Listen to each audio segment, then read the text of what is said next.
सो hi hello, क्या हाल चाल। आ गए हैं एक नई वीडियो के साथ। आज हम सीखने वाले हैं जावा स्क्रिप्ट।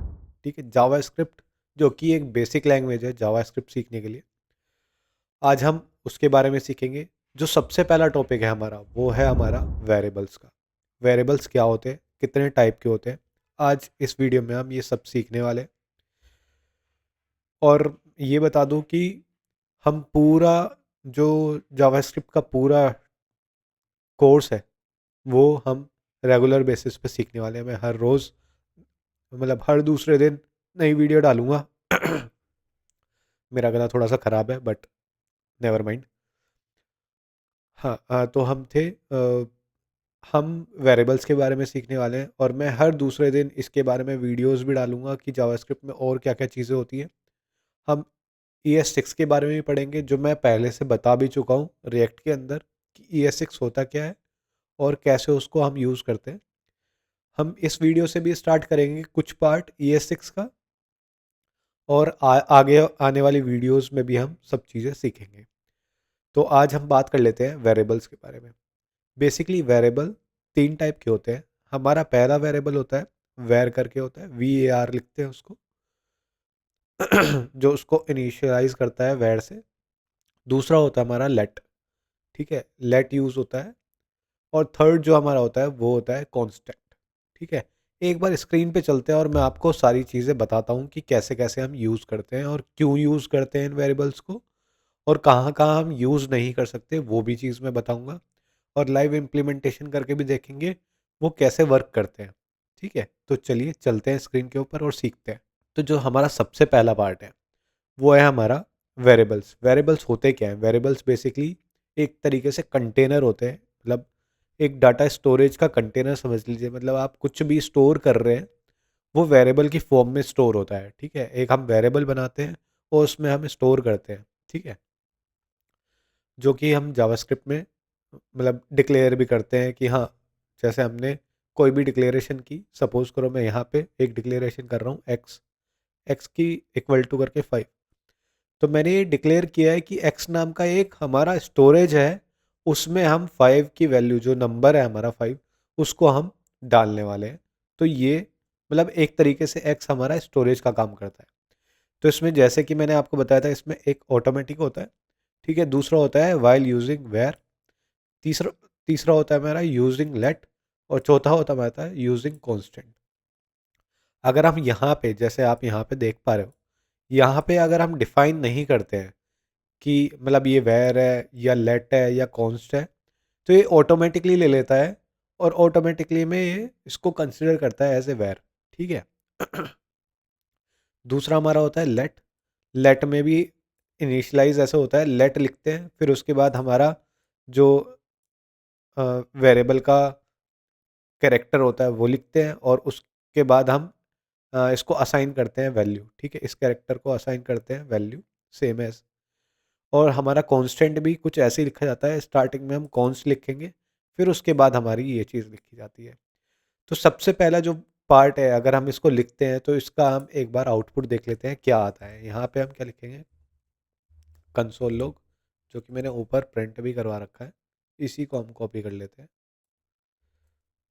और यहाँ पे हम पेस्ट करवाते हैं, और इसके अंदर क्या लिखेंगे, हम लिखेंगे जेड। ये डबल कोट्स हमने इसलिए डाला है क्योंकि स्ट्रिंग वैल्यू है इसके अंदर, वॉच टीच बाय नेथन, ये स्ट्रिंग वैल्यू है इसलिए डबल कोट्स में डाला है। जेड हमारा स्ट्रिंग वैल्यू नहीं होगा, हमारा नंबर है। और अगर कोई भी वैल्यू हम प्रिंट करवाना चाहते हैं कंसोल लॉग के अंदर, तो वो डबल कोट्स के अंदर नहीं आता है, जेड लिखेंगे सीधे डायरेक्ट और रन करवाएंगे। तो इसकी वैल्यू आप देख पा रहे होंगे, यहाँ वैल्यू आ रही है 11। ठीक है, 11 वैल्यू आ रही है। सेम एज हम चेक करते हैं लेट में क्या होता है। इसको मैं कमेंट करता हूँ अभी के लिए। और लेट में भी सेम, इसको कॉपी करेंगे और इसको ओपन कर लेते हैं।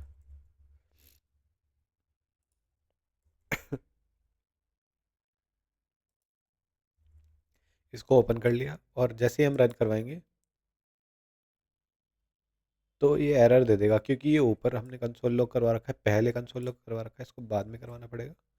इसको पेस्ट करवाते हैं यहाँ पे। अब इसको करते हैं, अब ये सेम 11 आ गया इसका भी वैल्यू। ठीक है, अब ऐसे ही हम कांस्टेंट को भी चेक कर लेते हैं, कांस्टेंट की वैल्यू क्या आएगी। इसको रिमूव करते हैं, इसको भी रिमूव करते हैं और इसको कमेंट कर देते हैं।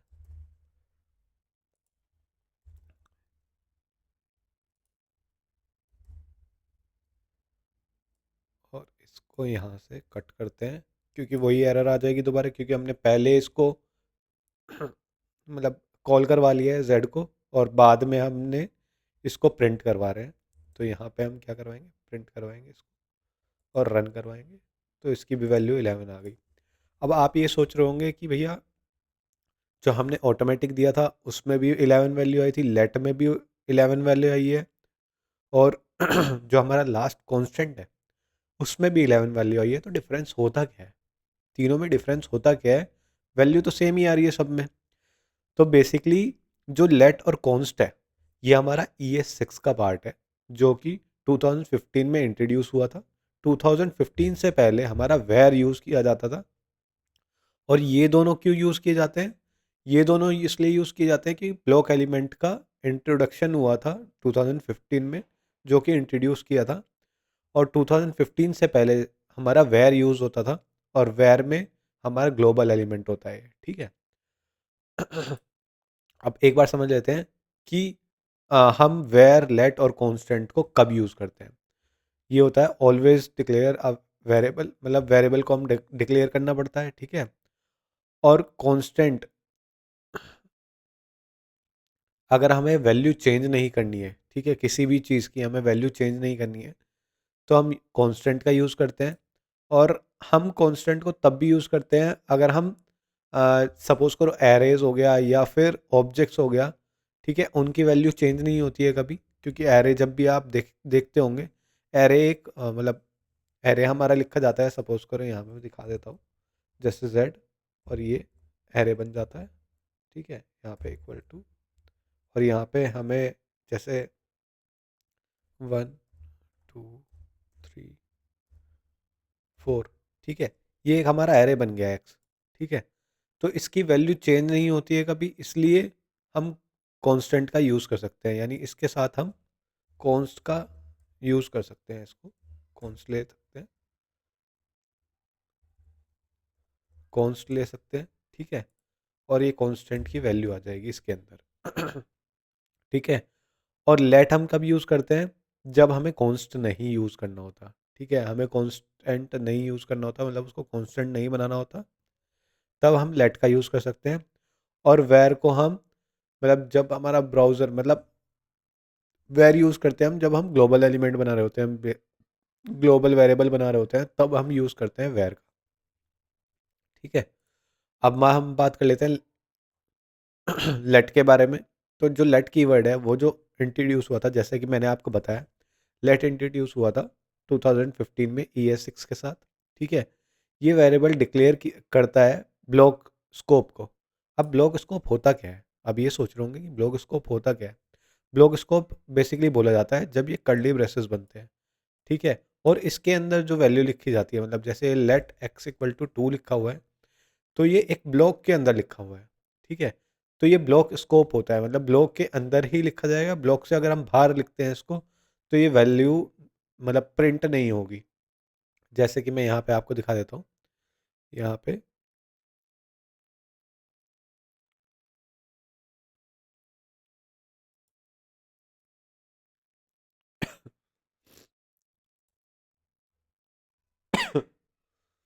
अगर हमारा मतलब ब्लॉक के अंदर लिखा जा रहा है, तो हमारी जो वैल्यू है वो प्रिंट हो जाएगी। ठीक है, यहाँ पे हम अगर इसको कंसोल लॉग करवाते हैं, सपोज करो मैं इसको कमेंट करता हूँ,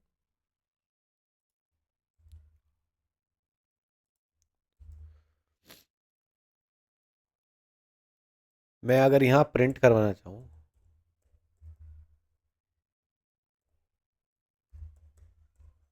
और यहाँ ब्रैकेट में मैं वैल्यू प्रिंट करवाता हूँ x, तो ये प्रिंट नहीं करने देगा। इसको भी कमेंट करते हैं।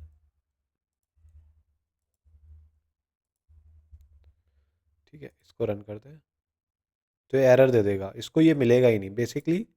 ये ब्लॉक के अंदर ही फाइंड कर पाता है, ब्लॉक के बाहर फाइंड नहीं कर पाएगा। अगर ब्लॉक के बाहर लिखना है तो डायरेक्ट लिखना पड़ेगा हमें, और इसको अगर अंदर लिख देंगे हम, जैसे कि मैं यहाँ प्रिंट कर देता हूँ और रन करवाता हूँ, तो ये डायरेक्टली टू प्रिंट कर देगा।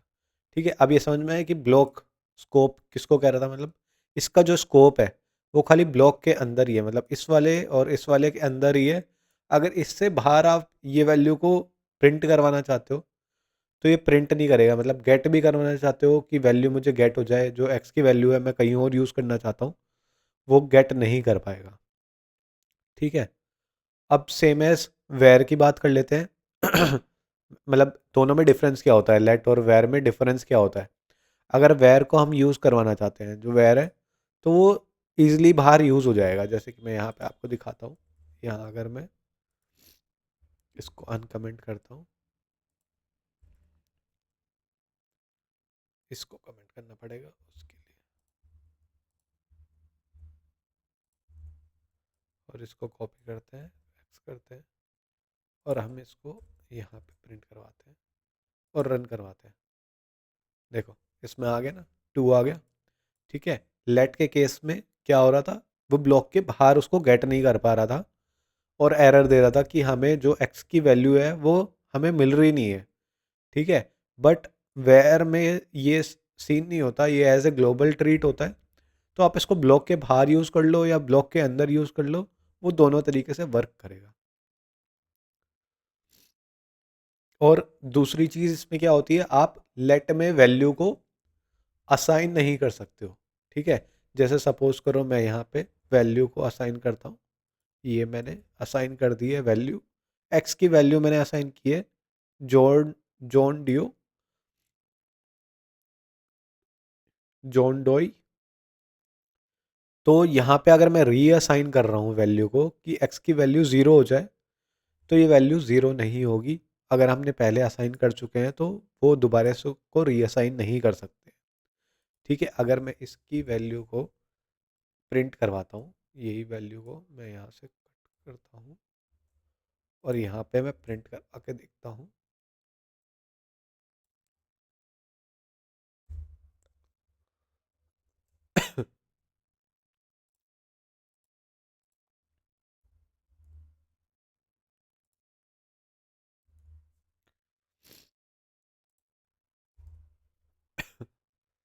अब इसी वैल्यू को मैं प्रिंट करवा के देखता हूँ, तो यहाँ पे एरर आ जाएगा। ठीक है, क्योंकि जो एक्स की वैल्यू है, ठीक है, वो रीअसाइन नहीं हो सकती है।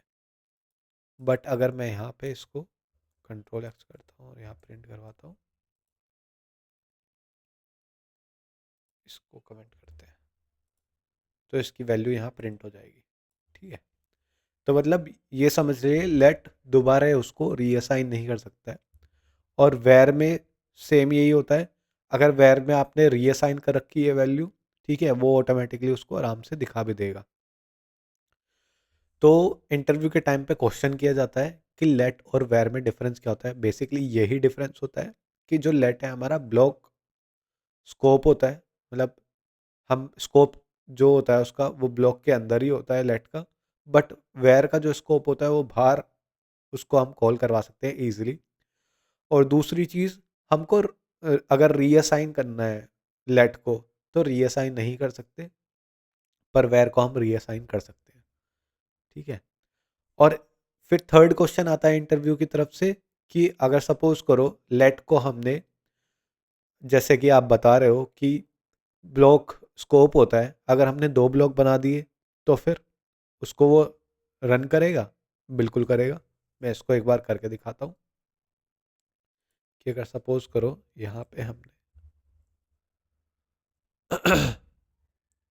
यही ले लेते हैं और इसको कॉपी करते हैं, यहाँ पेस्ट करवाते हैं और इसकी वैल्यू को हम ज़ीरो कर देते हैं और यहाँ पे क्या करवाते हैं, कंसोल लॉग करवाते हैं।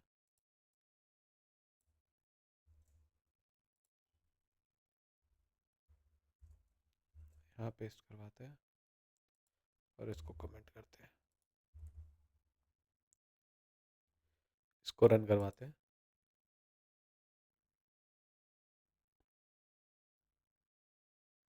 सी, जो हमारी वैल्यू है वो यहाँ पे शो होने लग गई है। ठीक है, उसकी वैल्यू रीअसाइन होके 0 हो गई है। ठीक है, अगर मैं यहाँ पे डालता हूँ, क्योंकि इस वाली वैल्यू को वो रीअसाइन कर सकता है, मतलब ऐसे रीअसाइन कर सकते हैं एक्स की वैल्यू को, एक ब्लॉक एलिमेंट में अलग वैल्यू दे रखी है और दूसरे ब्लॉक एलिमेंट में अलग वैल्यू दे रखी है, क्योंकि ये ब्लॉक स्कोप होता है उसका। तो जो उसका आउटपुट होगा वो ब्लॉक के अंदर ही होगा, मतलब इस वाली वैल्यू को ही गेट करेगा, वो दूसरी वैल्यू को गेट ही नहीं करेगा। ठीक है, आप बात समझ पा रहे हैं? क्योंकि हमने जब स्टार्टिंग में मैंने बताया था कि ये ब्लॉक स्कोप होता है, तो जो भी उसका स्कोप होता है, इसका जो स्कोप है, मतलब इस वाले एक्स का जो स्कोप है वो इस वाले ब्लॉक के अंदर है खाली। ठीक है, और इस वाले जो एक्स का स्कोप है वो इसके अंदर है। तो जो इसकी वैल्यू आएगी, एक्स की वैल्यू आएगी, मतलब जो यहाँ पे कंसोल लॉग एक्स करवाया, तो इसी ब्लॉक के अंदर है वो, इसके ब्लॉक के बाहर नहीं है। तो जो ब्लॉक के अंदर वैल्यू होगी एक्स की, वही यहाँ पे प्रिंट होगी। यानी यहाँ पे एक्स की वैल्यू क्या है, 0 है। तो यही वैल्यू इसको असाइन हो गई और यहाँ पे हमने कंसोल लॉग में यहाँ पे प्रिंट भी करवा लिया। ठीक है, समझ में आ गया? इतनी बात समझ में आ गई? अब लास्ट पार्ट के बारे में बात कर लेते हैं, जो कि हमारा कांस्टेंट। ठीक है, कांस्टेंट जो कीवर्ड है ये भी हमारा ES6 का ही पार्ट है, जो कि 2015 में इंट्रोड्यूस हुआ था। ठीक है, जो कांस्टेंट होता है वो हम रीडिक्लेयर नहीं कर सकते हैं, जैसे कि हम लेट को रीडिक्लेयर नहीं कर सकते थे, इसको हम रीअसाइन भी नहीं कर सकते हैं। और थर्ड चीज जो हमारा कांस्टेंट होता है वो ब्लॉक स्कोप होता है, सेम एज लेट।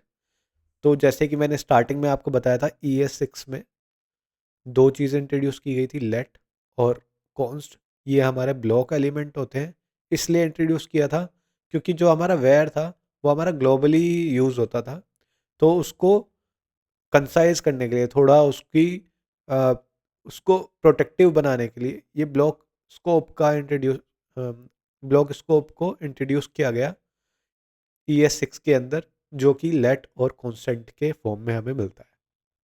ठीक है, और जब हम बोलते हैं कि मतलब जावास्क्रिप्ट में हम कांस्टेंट कब यूज़ कर सकते हैं, तो हम कांस्टेंट को तब यूज़ करते हैं जब हम उसकी वैल्यू को चेंज नहीं करना चाहते, हम कांस्टेंट रखना चाहते हैं, तब हम कॉन्स्ट को यूज़ करते हैं।